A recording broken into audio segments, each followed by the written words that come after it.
राधे राधे दोस्तों, आज मैं आपको शबरी माँ की कथा सुनाने जा रही हूँ। चलिए आरंभ करते हैं। बात भगवान राम के जन्म से पहले की है, जब भील आदिवासी कबीले के मुखिया अज के घर बैठी पैदा हुई थी।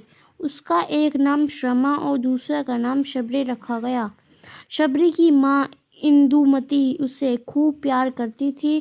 बचपन से ही शबरी पशु पक्षियों की भाषा समझकर उनसे बातें करती और जब शबरी की माँ उसे देखती तो कुछ समझ नहीं पाती। कुछ समय बाद एक पंडित ने शबरी के परिवार को बताया कि वो आगे चलकर सन्यासी बन सकती है। इस बात का पता चलते ही शबरी के पिता ने उसका रिश्ता तय कर दिया।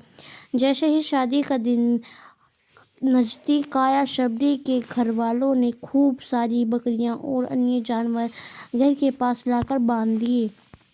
एक दिन शबरी का माँ जब उसके बाल बना रही थी तो उसने माँ से पूछा, इतने सारे जानवर हमारे घर क्यों लाए गए हैं? माँ ने जवाब दिया, बेटी तुम्हारा विवाह होने वाला है, इसलिए हम लोगों ने इनका इंतज़ाम बलि के लिए किया है। तुम्हारी शादी के दिन ही बलि प्रथा होगी और फिर इनसे स्वादिष्ट भोजन बनाकर सबको परोसा जाएगा। यह सब सुनकर शबरी दुखी हो गई। काफ़ी देर तक शबरी ने उन जानवरों को आज़ाद करने के बारे में सोचा। सोचते सोचते शबरी के मन में हुआ कि अगर ये जानवर यहाँ नहीं होंगे तो इनकी बलि रुक सकती है। ऐसा नहीं हुआ तो मेरे घर से कहीं चले जाने पर ही है बलि रुकेगी। जब मैं ही नहीं रहूँगी तब न विवाह होगा और न ही बलि प्रथा। इससे मासूम जानवर बच जाएंगे। इसी सोच के साथ जानवरों को रखी गई जगह पर शबरी पहुंची। उसने सोचा कि उन्हें खोल देती हूँ, लेकिन वो ऐसा नहीं कर पाई। उसके बाद शबरी जंगल की तरफ भागने लगी। भागते भागते शबरी ऋषिमुख पर्वत पहुंच गई। वहाँ करीब 10,000 ऋषि रहा करते थे। शबरी को लगा कि वो भी इसी जंगल में किसी तरह ऋषि मुनियों की सेवा करके अपना जीवन जी लेगी। वो चुपचाप उस जंगल में एक हिस्से में किसी तरह से रहने लगी। शबरी रोजाना ऋषि मुनियों को ही झोपड़ी के आगे झाड़ू लगाती और हवन के लिए लकड़ी भी लाकर रख देती। ऋषि मुनियों को समझ नहीं आ रहा था कि जंगल में उनकी काम अपने आप कैसे हो रही हैं। एक दिन शबरी को किसी ऋषि ने देख लिया। उससे देखते ही उसका परिचय पूछा। जैसे ही शबरी ने बताया कि वो भील आदिवासी परिवार से संबंध रखती है तो उसे ऋषि ने खूब डांट लगाई। शबरी को इस बात का बिल्कुल भी पता नहीं था कि उसकी जाति छोटी है और उसे ऋषियों द्वारा जाति के वजह अपमान सहन करना पड़ेगा। इतना सब होने के बाद भी शबरी हर ऋषि मुनि के दरवाजे पहुंचती और उनके आगमन में झाड़ू लगाकर उनसे गुरु दीक्षा देने के लिए कहती। हर कोई शबरी को उसकी जाति की वजह से अपना आश्रम से भगा देता था। ऐसे होते होते काफ़ी समय बीत गया। उसके बाद शबरी मतक ऋषियों की कुटिया में पहुंची।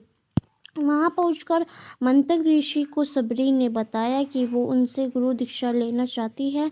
उन्होंने खुशी खुशी उसे अपने गुरुकुल में रहने दिया और भगवान से जुड़ा ज्ञान देते थे। शबरी ने भी अपने गुरु मंतक ऋषि की सेवा करने में कोई कसर नहीं छोड़ी। वो गुरुकुल के भी सारे काम करती थी। शबरी से खुश होकर मंतक ऋषि ने उसे बेटी मान लिया था।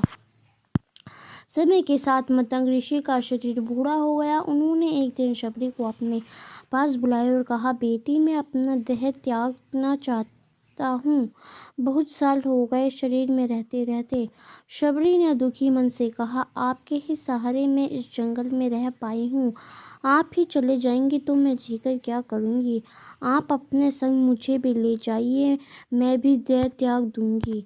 मतक ऋषि ने जवाब दिया, बेटी तुम्हें चिंता करने की जरूरत नहीं है।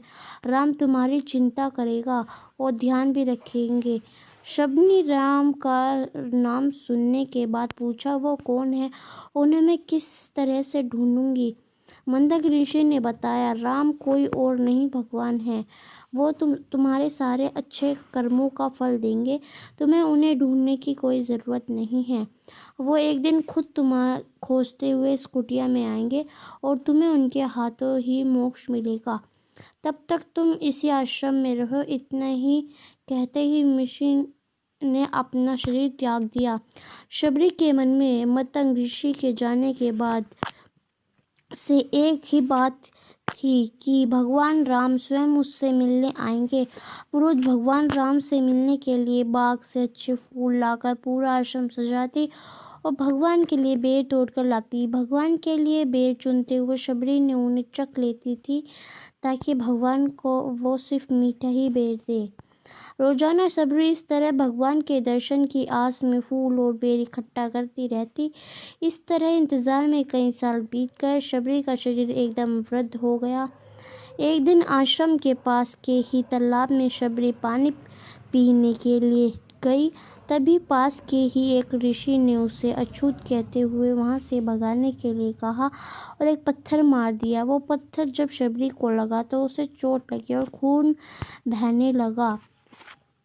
जब खून बहा तब राम आए। राम को उस पर दया आई और राम के उसको दर्शन हो गए और उसने अपना शरीर त्याग दिया। तो यह थी हमारी वैशाख मास में कहानी। अगर आपको हमारी कहानी पसंद आई हो तो हमें कमेंट करके ज़रूर बताएं।